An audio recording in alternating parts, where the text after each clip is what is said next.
Hello and welcome guys. तो कल आपका ऑफिशियली सिलेबस फाइनली आ गया, तो जिसमें आपका कुछ एडिशन हुआ, जिसमें आपके एक ये वाला पोर्शन आया यहाँ पे, GK with special reference to Jammu and Kashmir. ठीक है, तो जो गाइस इसकी जो पीडीएफ है आपको 4 to 5 डेज में आपको प्रोवाइड कर दूंगा। ठीक है, इसकी जो पीडीएफ है विद इन 4 to 5 डेज आपके पास पहुंच जाएगी।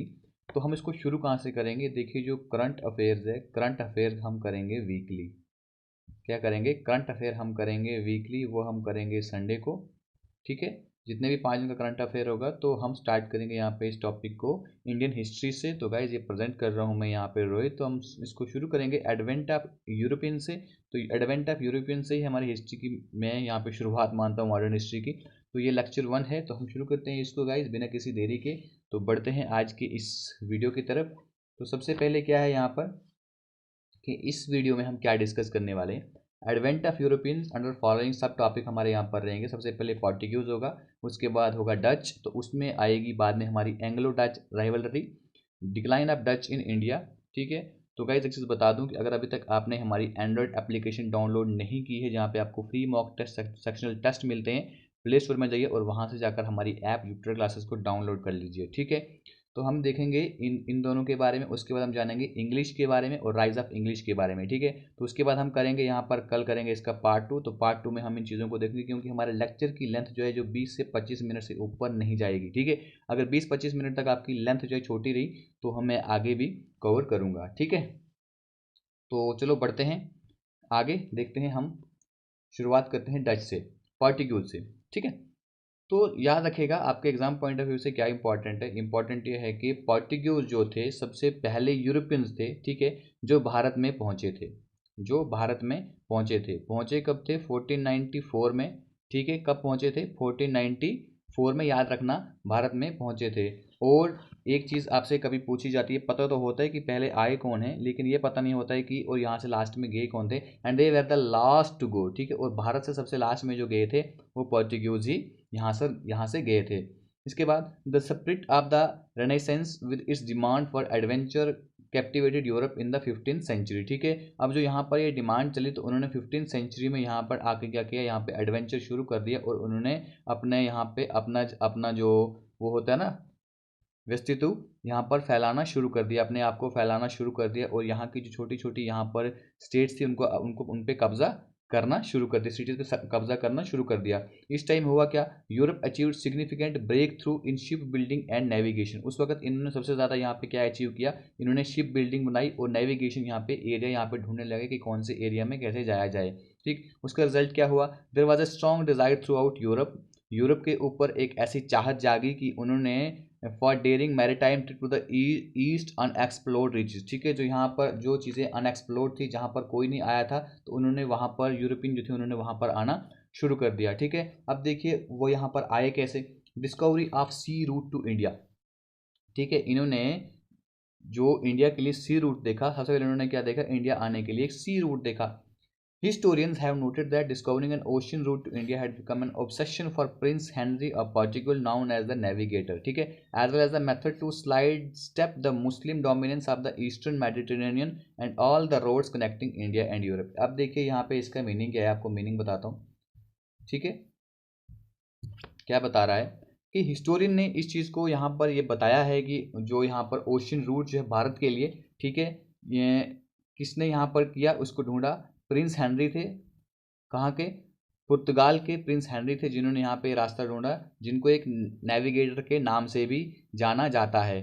ठीक है, उसके बाद नेक्स्ट है the king of Portugal and Spain split the non Christian world between them in 1497। जो किंग थे पुर्तगाल और स्पेन के, उन्होंने जो नॉन क्रिश्चियन वर्ल्ड थी, ठीक है, उनके बीच में उसको यहाँ पे स्प्लिट कर दिया। ठीक है, पुर्तगाल और स्पेन ने नॉन क्रिश्चियन वर्ल्ड को स्प्लिट कर दिया 1497 में अंडर द ट्रीटी ऑफ टॉर्डिसिलाज। ठीक है, ट्रीटी ऑफ टॉर्डिसिलाज याद रखिएगा 1494 में हुई थी। ठीक है, इसमें हुआ क्या था? ट्रीटी ऑफ टॉर्डिसिलाज में हुआ क्या था? जो किंग थे पुर्तगाल और स्पेन थे, उन्होंने नॉन क्रिश्चियन वर्ल्ड को उनके बीच से यहाँ पे स्प्लिट कर दिया। ठीक है, एक इमेजनरी लाइन यहाँ पर इन्होंने बनाई अटलांटिक में, about 1300 miles west of the Cape Verde island. ठीक है, अब देखिए यहाँ पे आपका क्वेश्चन किस तरीके से बनेगा, वो चीज़ भी मैं यहाँ पे आपको बताऊंगा कि सबसे पहले आपको याद रखना है कि यहाँ पर सबसे पहले आया कौन, सबसे पहले गया कौन। ठीक है, जो चीज़ें हैं ना ये आप पीडीएफ में देख लेना, ये इतनी सारी चीज़ें आपके एग्जाम में नहीं पूछी जाएंगी, लेकिन पीडीएफ अगर आपने किसी को बोलते हैं लेंथी भी पढ़ना होता है तो आप पीडीएफ पढ़ लेना। ठीक है, अब हम आगे चलते हैं। इसके बाद उसका रिजल्ट क्या हुआ कि सीन वॉज पोर्टुगीज इंट्रूजन, तो इन्होंने यहाँ पर इंडियन ओशन के समुद्रों में यहाँ पर आना, अपना इंट्रूजन यहाँ पे शुरू कर दिया। उसके बाद बैर्थोलोमो डियास ए पोर्टुगीज एक नेविगेटर था। ठीक है, याद रखेगा, बैर्थोलोमी डियास एक पोर्टुगीज का नेविगेटर था, जिसने यहाँ पे सबसे पहले कहाँ पे आया, उसने केप ऑफ गुड होप जो है अफ्रीका में 1487 में क्या किया, उसको क्रॉस कर दिया। And travelled along the eastern coast, जो हमारे ईस्टर्न कोस्ट हैं, ठीक है, उन पे यहाँ पे ट्रैवल करना शुरू कर दिया। ठीक है, और उसने ही एक रास्ता ढूंढा भारत के लिए, याद रखिएगा, बैर्थोलोमो डियाज ने।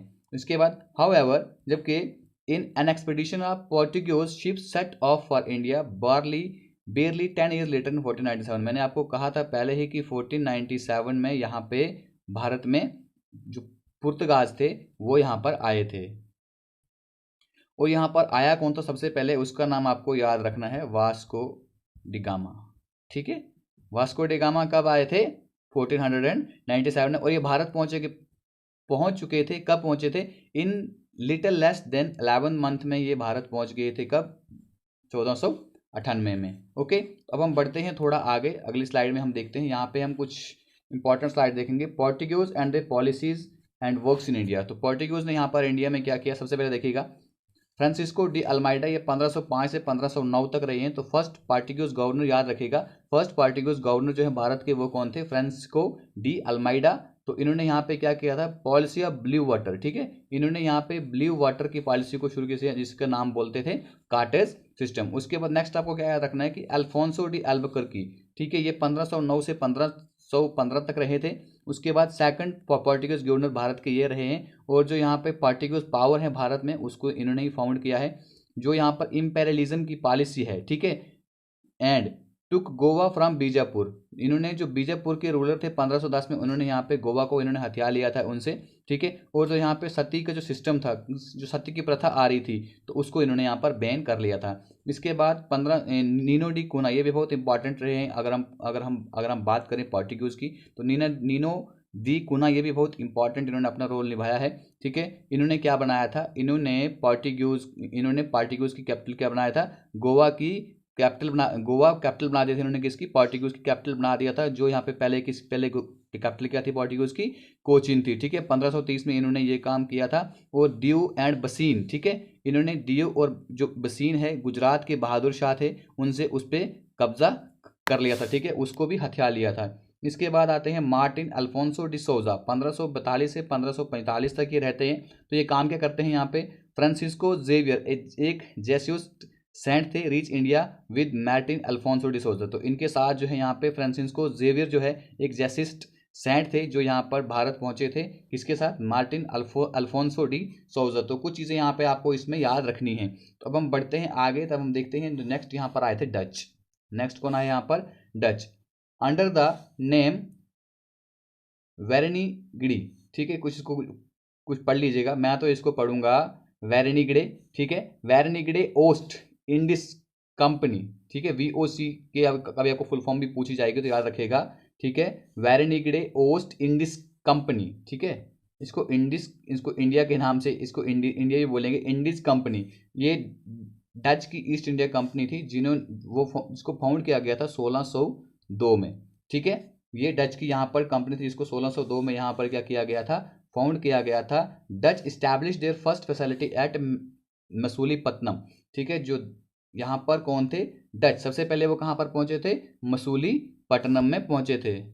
ठीक है, तो इन्होंने फर्स्ट फैसिलिटी कहाँ पे की, मसूलीपट्टनम। तो मसूलीपट्टनम कहाँ पे है, आंध्र प्रदेश में। उन्होंने यहाँ पे अपने कुछ कमर्शियल अड्डे भी वहाँ पर बनाए गुजरात में, जिनमें थे सूरत, ब्रोक, कैम्बे, अहमदाबाद। ठीक है, केरला में इन्होंने कोचीन अपना एक अड्डा बनाया, बंगाल में चिनसुरा। ठीक है, चिनसुरा करके उसको इन्होंने अपना अड्डा बनाया, बिहार में पटना को इन्होंने अपना अड्डा बनाया, और उत्तर प्रदेश में इन्होंने आगरा को अपना अड्डा बनाया, किसने, डचेस ने। ठीक है, यहाँ पर डच आए, उन्होंने अपनी एक ईस्ट इंडिया का कंपनी यहाँ पर खोली, इसका नाम क्या था, VOC से रखा। तो इन्होंने कब बनाई, 1602 में। उनका जो बेस था इंडिया में वो कहाँ पे था, पुलिकट, ठीक है। पुलिकट कहाँ पे है, तमिलनाडु में। इनका मेजर बेस यहाँ पे था, ठीक है, जिसको बाद में सुपरसीड किया गया था नागापट्टनम से। इसके बाद इन्होंने क्या किया, इन्होंने यहाँ पे जो पार्टिक्यूज थे 17वीं सेंचुरी में, इन्होंने उनको हरा दिया। और सबसे पावरफुल फोर्स जो यहाँ पे यूरोपियन कॉमर्स की थी, ईस्ट में आकर बनी।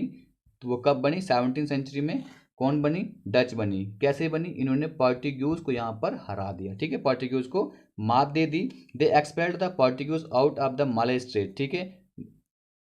एक स्ट्रेट है जिसका नाम है माले स्ट्रेट, इन्होंने यहाँ से क्या कर दिया, पोर्टुगीज को वहाँ से बाहर कर दिया, ठीक है, इंडोनेशियन आइलैंड से बाहर कर दिया, ठीक है। एंड थ्वाटेड English attempt to settle there in 1623। अब हम आगे बात करते हैं। यहाँ पे जो डच थे, ठीक है, इनका इंडिया से किस तरह से डिक्लाइन हुआ, किस तरह से ये इंडिया से चले गए, ठीक है, क्या रीजन रहे। तो यहाँ पे सबसे पहले है the English retaliation ended in the Dutch became being defeated in the battle of Hooghly, ठीक है। नवंबर 1759 में हुगली की एक बैटल हुई थी, ठीक है, इंग्लिश के साथ। यहाँ पे इंग्लिश जो यहाँ पे कौन थे, जो अंग्रेज थे, उन्होंने यहाँ पे रिटेलिएशन किया था, ठीक है, नवंबर 1959 में, जहाँ से जो कारोबार था, जो दबदबा था डच का भारत पे, खत्म हो गया था। The Dutch were not interested in establish an empire in India, their main focus were trade. देखिए जो यहाँ पर डच थे, उनको कोई भी यहाँ पे अपना एम्पायर करने की कोई भी उसमें दिलचस्पी नहीं थी, कोई रुचि नहीं थी इंडिया में उनको अपना एम्पायर खड़ा करने की। उनका जो मैन फोकस था वो था ट्रेड, वो सिर्फ यहाँ पर ट्रेड करने के लिए ही आए थे, ठीक है। In any event their major economic interest was in the Indonesian spice island. तो जो उनका याद रखेगा, जो उनका सबसे इकोनॉमिक इंटरेस्ट था, ठीक है, वो था खाली इंडोनेशियन के जो स्पाइस आइलैंड थे उन पे उनका मेन इंटरेस्ट था। From which they made a large profit. वो सिर्फ यहाँ पे प्रॉफिट के लिए ही आए थे, बाकी उनका यहाँ पे अपना एम्पायर खड़ा करने का कोई भी इरादा नहीं था। अब हम बात करते हैं यहाँ पे इंग्लिश की। किसकी बात करेंगे, इंग्लिश की। अब जो यहाँ पर इंग्लिश आए थे, ठीक है, इंग्लिश एसोसिएशन और company to trade with the East was founded in 1599। याद रखेगा, सबसे पहले कौन आए, पोर्टुगीज, उसके बाद कौन आगे, डच, उसके बाद कौन आया, इंग्लिश। बस आपको ये ट्रेंड याद रखना है, ओके। तो इंग्लिश एसोसिएशन या कंपनी से हम कहेंगे तो यहाँ पर ट्रेड करने आई थी यहाँ पर ईस्ट में, जिन्होंने एक यहाँ पे कंपनी बनाई थी 1599 में, ठीक है, जिसका नाम रखा गया था द मर्चेंट एडवेंचर्स। क्या नाम रखा गया था, द मर्चेंट एडवेंचर्स, उसका नाम रखा गया था क्वीन एलिजाबेथ, ठीक है, याद रखेगा। Queen Elizabeth granted the corporation a royal charter and the exclusive right to trade in the East on December 31 December 1600 and it become known as the East India Company. उसके बाद queen Elizabeth ने यहाँ पर उन्होंने एक क्या दिया, royal charter दे दिया, और उन्होंने बोला कि आपको कंप्लीटली एक्सक्लूसिव राइट है कि आप भारत में जाकर, आप ईस्ट में जाकर ट्रेड करते हो। उन्होंने ये रॉयल चार्टर एक्सक्लूसिव राइट कब दिए, 31 दिसंबर 1600 में, ठीक है। और यहाँ पर एक ईस्ट इंडिया कंपनी बन गई, जिसका यहाँ पे बहुत सालों तक क्या रहा, दबदबा रहा, कम से कम इन्होंने 200 साल यहाँ पर राज किया। अब यहाँ पे इंग्लिश जो है उनका राज कैसे यहाँ पर शुरू हुआ। सबसे पहले कैप्टन विलियम हॉकिन जो है, ठीक है, ये मुगल एम्परर हैं जहांगीर, 1609 में उनके दरबार में आते हैं, ठीक है, उनसे रिक्वेस्ट करते हैं कि हमें यहाँ पर सूरत में एक ट्रेडिंग पोस्ट खोलना है, ठीक है, हमें एक ट्रेडिंग पोस्ट खोलना है कि हम तजारत करना चाहते हैं, कहाँ पे, सूरत में, ठीक है। मुगल दरबार के जो मुगल एम्परर थे जहांगीर के पास आए कि जहांगीर जी हमें क्या करना है, जहांगीर साहब हमें एक ट्रेड शुरू करना है यहाँ पे सूरत में। The emperor however declined it owing to Portuguese pressure. तो वहाँ पर उसके पास पोर्टुगीज का प्रेशर था, ठीक है, किसको, यहाँ पर एम्पर था, इसको पोर्टुगीज का बहुत सारा प्रेशर था, तो उसने इनको डिक्लाइन कर, उसने इनको मना कर दिया।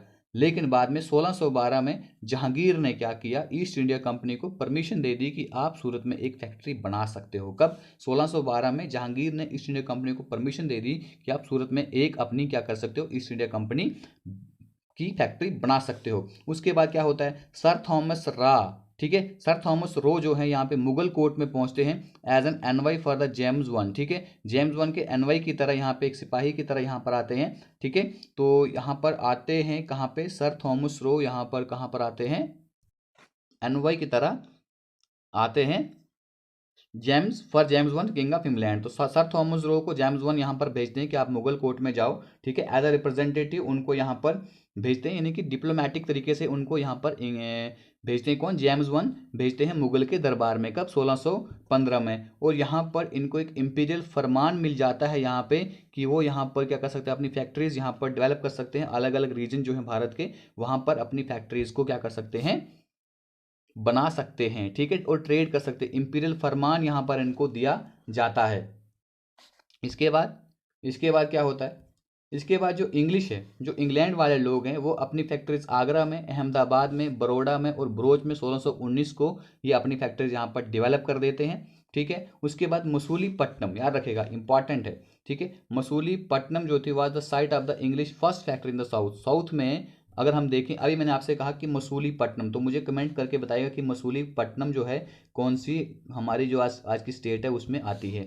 तो मसूलीपट्टनम जो था वो साइट थी इंग्लिश की पहली फैक्ट्री जो उन्होंने यहाँ पर साउथ में बनाई थी। इंपॉर्टेंट क्वेश्चन याद रखेगा, ठीक है। Francis day brought Madras from the Raja of Chandragiri. तो यहाँ पर फ्रांसिस डे थे, उन्होंने मद्रास को यहाँ से क्या कर दिया, खरीद दिया राजा ऑफ चंद्रगिरी से, ठीक है। चंद्रगिरी के राजा थे, 1639 में उन्होंने क्या किया, इस मद्रास को खरीद लिया। देखिए इंपॉर्टेंट पॉइंट्स यहाँ पर मेंशन होंगे, ज़्यादा लंबा हम नहीं जाएंगे, ठीक है। And erected a modest fort around the factory called Fort Saint George, ठीक है। उन्होंने वहाँ पे एक फोर्ट बना दिया, किला बना दिया, जिसका नाम क्या रखा, फोर्ट सेंट जॉर्ज। तो यहाँ पे फ्रांसिस डे ने मद्रास को खरीदा था। किससे खरीदा था? राजा चंद्रगिरी से खरीदा था, यह आप याद रखेगा। एक कोरोमंडल कोस्ट है, ठीक है। कोरोमंडल कोस्ट पर मद्रास ने क्या किया, जो मसूलीपट्टनम है, मद्रास ने जल्दी तेजी से क्या कर दिया, मसूलीपट्टनम को इंग्लिश हेडक्वार्टर से क्या कर दिया। देखिए कोरोमंडल कोस्ट पे क्या हुआ, मद्रास क्विकली डिस्प्लेस्ड मसूलीपट्टनम। तो मद्रास ने क्या किया, क्विकली मसूलीपट्टनम को क्या कर दिया, डिस्प्लेस कर दिया एज अ इंग्लिश हेडक्वार्टर, ठीक। इंग्लिश हेडक्वार्टर किसको बना दिया गया, मद्रास को। 1668 में क्या हुआ, इंग्लिश ईस्ट इंडिया कंपनी क्या कर दिया, परचेज बम्बे। इन्होंने बम्बे को खरीद लिया, किससे, चार्ल्स सेकंड थे यहाँ पे, ठीक है, चार्ल्स टू थे, उन्होंने इसको खरीद लिया बम्बे से, ठीक है। और एंड देन, और उस वक्त जो किंग ऑफ इंग्लैंड थे, ठीक है, किंग ऑफ इंग्लैंड उस वक्त कौन थे, चार्ल्स टू। उन्होंने उनसे क्या कर दिया, जो ईस्ट इंडिया कंपनी थी, उन्होंने उनसे बम्बई खरीद लिया। और जो बम्बई है वो कंपनी का वेस्ट कोस्ट हेडक्वार्टर बन गया, रखेगा। कंपनी का वेस्ट कोस्ट हेडक्वार्टर कहाँ पर बन गया, बॉम्बे में, ठीक है। इसके बाद क्या हुआ, इसके बाद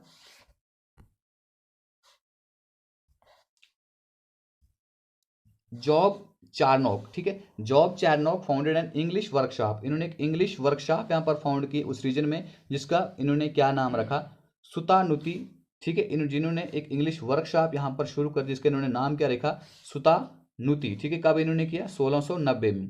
it ultimately became the city of Calcutta. फिर ये आहिस्ता आहिस्ता यहाँ से क्या बन गई, ये कलकत्ता की सिटी बन गई। Which was the host to Fort William, ठीक है, जहाँ से फोर्ट विलियम का जहाँ पे वो बैठता था, ठीक है। यहाँ पर जहाँ देखो, which was home to Fort William, later become the capital of British India, ठीक है। जो कलकत्ता है लेटर वो ब्रिटिश इंडिया की यहाँ पर कैपिटल बन गई। तो आपसे क्वेश्चन भी पूछा जा सकता है कि जो इंडिया था, ठीक है, जो इंडिया था ब्रिटिश इंडिया, उसकी कैपिटल पहले कहाँ पे थी, कलकत्ता में थी, ठीक है। तो एक क्वेश्चन आपके, भारत की कैपिटल आज कहाँ पर है, कमेंट कीजिएगा। ब्रिटिश जो टाउन थे मद्रास, बॉम्बे एंड कलकत्ता में, ठीक है। तो उन्होंने अपनी यहाँ पर क्या कर दिया, उन्होंने यहाँ पे अपनी मेट्रो पॉलिसीज को यहाँ पर शुरू करना, उन्होंने अपनी जो मेट्रो पॉलिसी थी उनको आगे बढ़ाना शुरू कर दिया, ठीक है। As the British East India Company expanded in prominence, जैसे ही यहाँ पर ब्रिटिश ईस्ट इंडिया कंपनी यहाँ पर बढ़ी, ठीक है, प्रोमिनेंट हुई, तो यहाँ पर उन्होंने क्या बना दिया, it was on the verge of becoming a sovereign state in India. तो यहाँ पर ये एक सॉवरन स्टेट थी भारत की, एक सॉवरन स्टेट यहाँ पर बन गई, फ्री स्टेट बन गई। And English mission headed by John Surman, याद रखेगा, एक इंग्लिश मिशन था यहाँ पर जिसको हेड कर रहे थे जॉन सरमन। वो मुगल एम्पर आए, ठीक है, वो मुगल एम्पर के पास आए, जिसका नाम था फारूक सियार के कोर्ट में 1715 में आए। तो यहाँ पर ये इंपॉर्टेंट याद रखेगा, फारूक सियार ने जो यहाँ पर इनको जो दी थी ना, कंपनी को बहुत सारे इंपॉर्टेंट राइट दे दिए, जिनका नाम था दीवानी राइट्स। क्या राइट थे, दीवानी राइट्स यहाँ पर दे दिए। कहाँ कहाँ के लिए, बंगाल, गुजरात एंड हैदराबाद के लिए। तो किसने दे दिए, यहाँ पर जॉन सरमन आए थे, फारूक सियार ने, बहुत ही डरपोक राजा थे यहाँ पर, इन्होंने 1715 में इनको 3 ऐसे फरमान दे दिए, ठीक है, 3 नोटेबल फरमान दे दिए। किसको, इन्होंने कंपनी को बहुत सारे इंपॉर्टेंट राइट्स यहाँ पर दे दिए, कहाँ पर, बंगाल, गुजरात एंड हैदराबाद में, ठीक है, कहाँ कहाँ पे, बंगाल, गुजरात एंड हैदराबाद में, ठीक है। ये इंपॉर्टेंट पॉइंट है जिसको जिसे आपको याद रखना है, ठीक है। एक मिनट देखते हैं वीडियो कितनी बनी, तो 20 मिनट की वीडियो बनी है, ठीक है। तो आगे बढ़ते हैं थोड़ा। अब हम बात करते हैं यहाँ पे फ्रेंच की। द फ्रेंच, याद रखिएगा, पहले पोर्टुगीज, फिर डच, फिर इंग्लिश, फिर फ्रेंच, याद रखिएगा। कॉलबेट, लोविस X1V के, इसके अंडर ये मिनिस्टर थे कॉलबेट, जिन्होंने यहाँ पर क्या किया, कर दिया, फ्रेंच ईस्ट इंडिया कंपनी यहाँ पर तैयार कर दी 1664 ईस्वी में। फ्रांसिस कैरन, उन्होंने फर्स्ट फ्रेंच फैक्ट्री सूरत में बना दी, कब, 1668 में, ठीक है। मारकारा, मारकारा ने एक फैक्ट्री बना दी, कहाँ पे, मसूलीपट्टनम में, 1669 में। अब देखिए जल्दी, जितने जल्दी ये आ रहे हैं उतने जल्दी यहाँ पर ये काम भी कर रहे हैं, ठीक है। कॉलबर्ट आए 1664 में, उन्होंने फ्रेंच ईस्ट इंडिया कंपनी बना दी। उसके बाद फ्रांसिस कैरोन आए, उन्होंने फर्स्ट फ्रेंच फैक्ट्री बना दी सूरत में, ठीक है। उसके बाद मारकारा आए, उन्होंने फैक्ट्री बना दी कहाँ पे, मसूलीपट्टनम में, ठीक है। 1659 में फैक्ट्री यहाँ पे बनाते गए। फ्रेंकोसिस, ठीक है, फ्रैंकोइस मार्टन, उन्होंने यहाँ पे पौंडीचेरी को क्रिएट किया, ठीक है। पौंडीचेरी में इन्होंने फोर्ट लॉविस यहाँ पर क्रिएट किया, किसने किया, फ्रैंकोइस, ठीक है। फ्रैंकोइस मार्टिन ने कब किया, 1673 में, जो यहाँ पर बाद में क्या बना, जो फ्रेंच होल्डिंग थी भारत में उसकी एक सीट बना पौंडीचेरी, ठीक है। And he served as its first governor, तो यहाँ पे जो फर्स्ट गवर्नर पौंडीचेरी का हुआ वो कौन हुआ, Francois Martin, okay. The French took Chandernagore, जो फ्रेंच ने यहाँ पे चंद्रनगर, जो कलकत्ता के नज़दीक है, तो उसके गवर्नर से उसको ले लिया, ठीक है। शाइस्ता खान, उस वक्त गवर्नर कौन थी वहाँ पे, शाइस्ता खान थी। 1690 में उन्होंने फ्रेंच ने यहाँ पे कलकत्ता को उनसे छीन लिया। एट बालासोर, माहे, कासिम बाजार, Karaikal, the French electric factory, ठीक है। तो यहाँ पर क्या है, इन जगहों पे बालासोर, माहे, कासिम बाजार, कराईकल, फ्रेंच ने अपनी अपनी फैक्ट्रीज यहाँ पर शुरू कर दी, अपनी अपनी फैक्ट्रीज यहाँ पर बना दी। The advent of French governor, उसके बाद फ्रेंच के गवर्नर यहाँ पर आए, जोसेफ फ्रैंकोइस डुप्लेक्स, ठीक है, याद रखिएगा, डुप्लेक्स बहुत ही यहाँ पर मशहूर गवर्नर रहा है उस वक्त का। तो जब वो यहाँ पर आए भारत में अराउंड 1742 में वहाँ पर आए, mark the start of Anglo French warfare, तो यहाँ पे एंग्लो फ्रेंच वारफेयर का मतलब होता है, एंग्लो, एंग्लो मीन्स आता है हमारा इंग्लिश, और यहाँ पर फ्रेंच, ठीक है, इन दोनों के बीच में लड़ाई झगड़ा शुरू हो गया, और जहाँ से हमारी कार्नेटिक वार्स शुरू हो गई, ठीक है। अब पौंडीचेरी क्या था, पौंडीचेरी द नव सेंटर ऑफ फ्रेंच, ठीक है, जो नब्ज होती है ना, नब्ज, ठीक है। तो पौंडीचेरी किसकी नब्ज थी, फ्रेंच की एक नब्ज मानी जाती थी। फ्रैंकोइस मार्टिन जो थे, जो मसूलीपट्टनम फैक्ट्री के डायरेक्टर थे, was granted a location for a colony, उनको शेर खान लोधी ने उनको एक कॉलोनी के लिए, कॉलोनी बनाने के लिए 1677 में एक जगह वहां पर उनको दे दी, ठीक है। किसको, फ्रैंकोइस मार्टिन को। The administrator of Valikondapuram under the Bijapur sultan. अब देखिए क्या है, शेर खान लोधी कौन थे, याद रखिएगा, शेर खान लोधी कौन थे, ये वालीकंदापुरम के एडमिनिस्ट्रेटर थे, जो बीजापुर सुल्तान के अंडर था उस वक्त। तो उन्होंने क्या किया, उन्होंने एक क्या फैक्ट्री बनाने के लिए, कॉलोनी बनाने के लिए फ्रैंकोइस मार्टिन को एक जगह यहाँ पे location they the. Pondicherry was establish, तो पौंडीचेरी को 1674, यहाँ 1674 में इसको इस्टेब्लिश किया। Caron was succeeded as French governor by Francois Martin the next year, उसके बाद जो फ्रेंच गवर्नर यहाँ पे बने कैरन, ठीक है, कैरन ने यहाँ पे फ्रैंकोइस मार्टिन को अगले साल ही सक्सीड कर दिया, तो वहाँ पर वो फ्रेंच गवर्नर बन गए। Other section of India notably the coastal region were also home to the French companies plant, तो जो बाकी सेक्शन थे भारत के, जो कोस्टल रीजन थे खास करके, ठीक है, तो वहाँ पर ही फ्रेंच की कंपनीज का बहुत ज़्यादा दबदबा यहाँ पर रहा है, यहाँ पर आपको देखने को मिला होगा।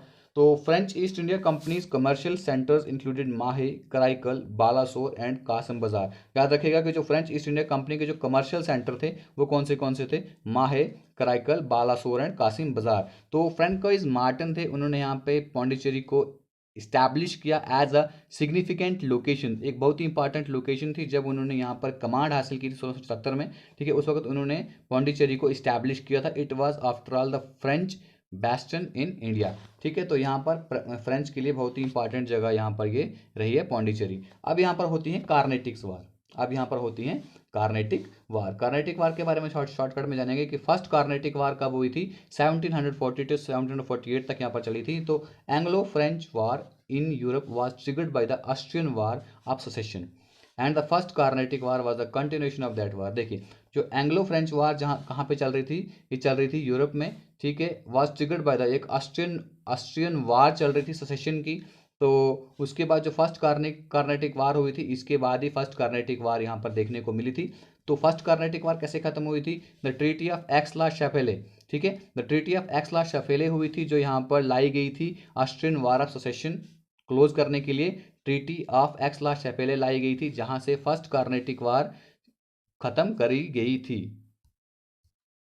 तो गाइज एक इंपॉर्टेंट पॉइंट इस वार में आपको याद रखना है कि जो फर्स्ट कार्नेटिक वार जो है ये किस किस के बीच में हुई थी, ये इंग्लिश एंड फ्रेंच जो फोर्सेस थी उनके बीच में हुई थी। यहाँ पे जो जुड़े हुए थे, मैंने लास्ट स्लाइड में आपको दिखाया कि यहाँ पे जोसेफ फ्रेंकोइस जो डुप्लिक्स थे, ठीक है, जो फ्रेंच गवर्नर जनरल थे, उनके बीच में उनके उनके और जो यहाँ पर यहाँ पर हमारे पास कौन थे, लॉरेंस। ठीक है, लॉरेंस थे, उनके बीच में ये लड़ाई हुई थी।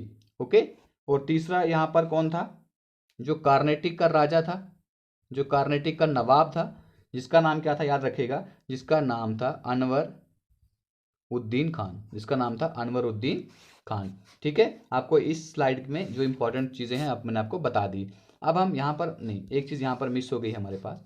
वो चीज़ क्या थी कि Madras was return to the English under the provision of this treaty. जब ये ट्रीटी हुई, the treaty of Aix-la-Chapelle जब हुई, ठीक है, जिससे एंड हमारा जिससे 1748 की जो फर्स्ट कार्नेटिक वार थी वो खत्म हुई।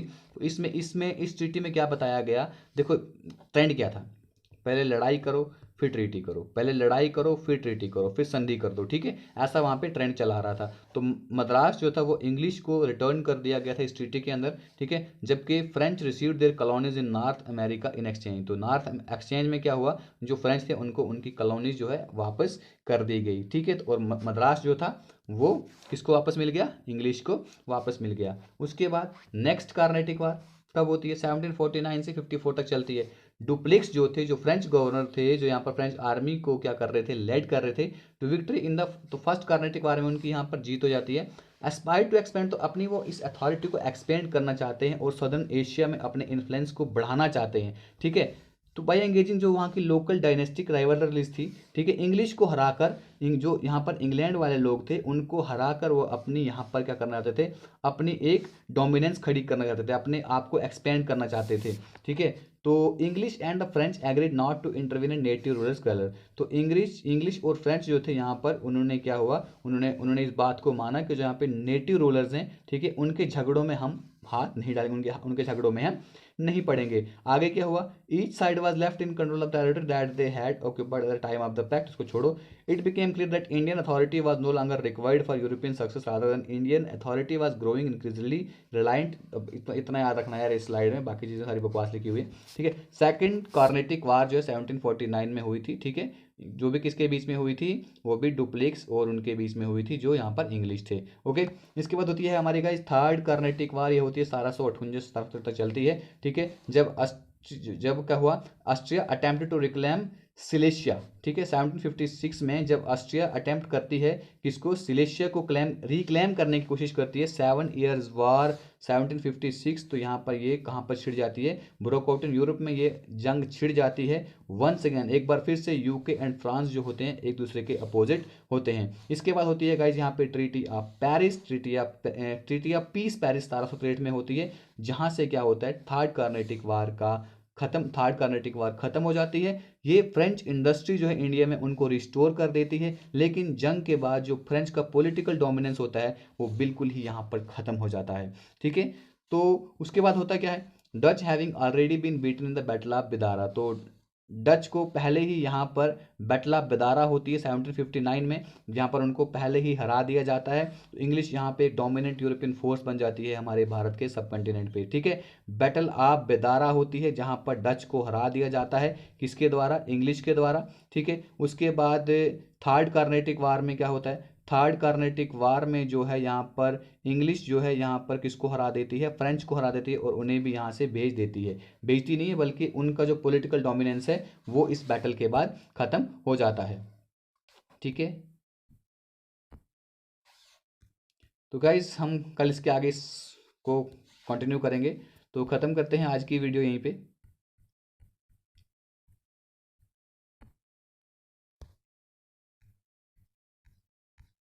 कल इसका आगे कंटिन्यू करेंगे। ठीक है, छोटा सा लेक्चर होगा कल। थैंक यू यार, वीडियो को लाइक कर देना। ठीक है, चैनल को सब्सक्राइब कर देना। हम आपके लिए वीडियोस कंटिन्यूसली चलती रहेंगी। ठीक है, थैंक यू।